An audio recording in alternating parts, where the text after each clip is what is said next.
Bi jumai février kalo kile 7 samba flani muga ani turu o munu ban fle sanga na ka wakati anga bololo sira kile la bela jelenka mali kono ya katase mali ko kanama ambe aw bela jelen fo aka wakati o togoyala kuna foni mina ba si ka makono tene fuka takase sibrima ni o wati sili ayaw bismillah.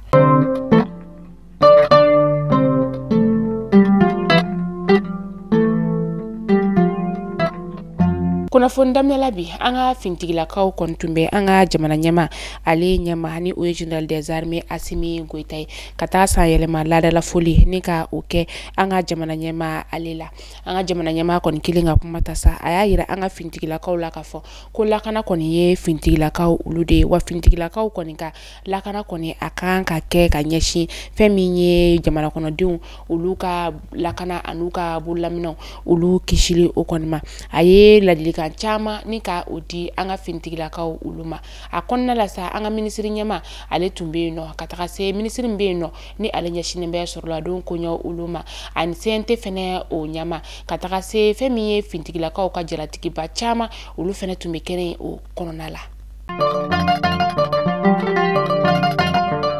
Conseil des ministres temeni na ni rakera février kalo kile 5 samba flani muga ani duru anga jamana marabaga uluye hakilina do ni ka o sigi senka o hakilina inde mi o de ka seka musaka bo jamana kono dun ulukuna ni obebo siram fe o de nga juru ci o sira fela oye ni maliende keleke e koni ye credit keme flala ni ka o ta kemeni bishigini koni itay dorome muga obita anga jamana aleka wagande o konnala maltel katakase orange ale sirafe orange money kataka se mouvement o fenema mamunu be no kube wafla koni bo ika konti ale konna la sa a wafla kanga bo dorme muga nga sisa abana ta dorme binanna muga oye jamana koni ale tai jamana nyama koroni o Alpha Umara Konari ale tumetoko ka jamana o konnala mi ni atara togo jamana nyama koromi ni ale ntayana ni o nyashimbe ya demai o katani sa muga hukumu konnala atume no février kalo kile 5 samba flani muga ani duru atara togo la ka jamana nyama ka wele koni ni ka o jabi ni o ye foro ezomina nyasimbe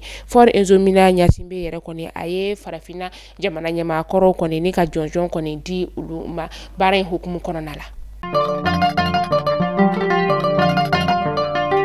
Inspecteur général la Suleiman Traoré ni ale tunye polisi nyama koro koni ale kera segu gouverneur ame wakati mina ina fasisa aka danga koni ni oye général la Yusuf Kone oye anola bla.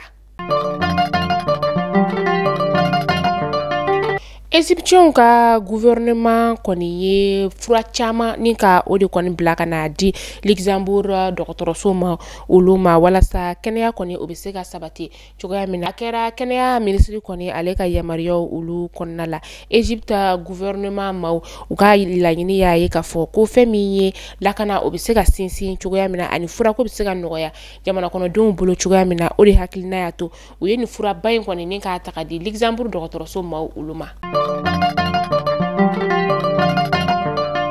L'Américain ka jamana nyamani oyo Donald Trump ye ale koni ye isaidi koni ka baro beleni ka ulu jo février kalo kile 8 samba flani muga ani duru ni ngoni kera geleya ye banka sikaw ulu bolo kosobe ka sabu yake ONG koni alebe ka arajo do koni ni ka musaka dulma wala sa ukasiku ka barake chugo ya mina chamambe no o musaka koni bo isaidi ale de kuna feminye isaidi mawe ni ONG ulu koni ya yira kafo ko sida koni banabe mamunna katase son je banama ulu koni banabakato ka fura ko bina gelea kosobe dogotoroso ulu konna la ka sababu yake fura koni amusaka bo isaide ko mini ONG koni be bulodi nyogoma ya bara ulu ke nyogofe. Février kalo kile nani samba flani muga ani duru femiye pangurundo ye abora Niger kauka jamana o konnala mi na jigina anga faba konnala yano maliende ma kemeni bina ni wolon vlade tumbe a konnala ulu kon yala nyi ka sigi u faso ale konnala yano ama kemeni bina ni wolon vlala muso nande koni be ala ani demse duru. kabi février kalo tile 5 san 2025 nɛgɛ kaɲa 19 o wagati Dawuda Magasani ale Imam Mahamud Diko Masuruɲama ye ale kɔni tunnen do ni wagati na maa si ma kɛ ala ye ni ka a ta yɔrɔ dɔn. An bɛ dugawu kɛ ala ka segin n'a ɲuman ye ka na a ka denbaya o kɔnɔna la.